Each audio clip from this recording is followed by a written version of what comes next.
Framework on a new trade deal between the United States and China has officially been agreed upon, but what does it mean and who really benefits? Heads up, if you're a farmer or know somebody who is, you might want to stick around. So it's announced around midnight that the US and China have reached a framework agreement on trade ahead of the Trump and President Xi meeting.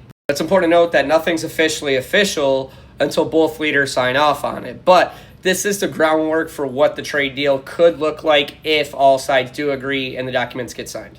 The first part of the trade deal includes no additional 100% tariffs on China.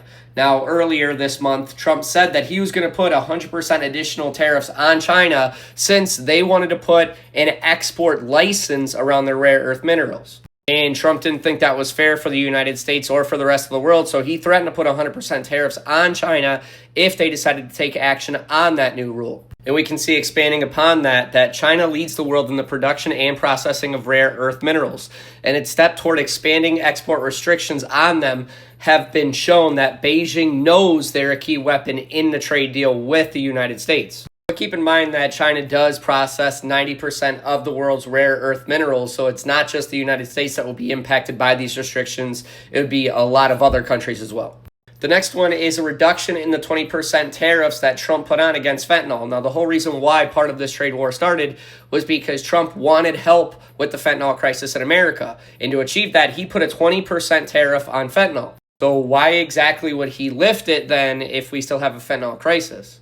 Well, according to Scott Bessent, you can see that there's an agreement on China helping us in this fentanyl crisis that we have in the U.S. So it sounds like Trump is saying, hey, we'll reduce your 20% fentanyl tariffs, but you have to help us with this fentanyl crisis.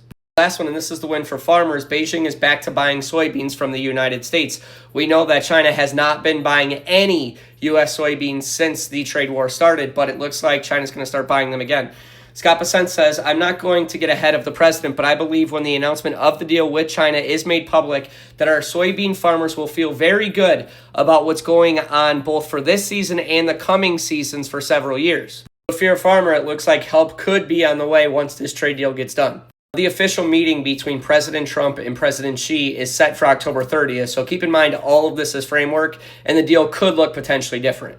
I want to hear from you guys. What part of this deal is a win and what part of this deal is a loss? Let me know in the comments.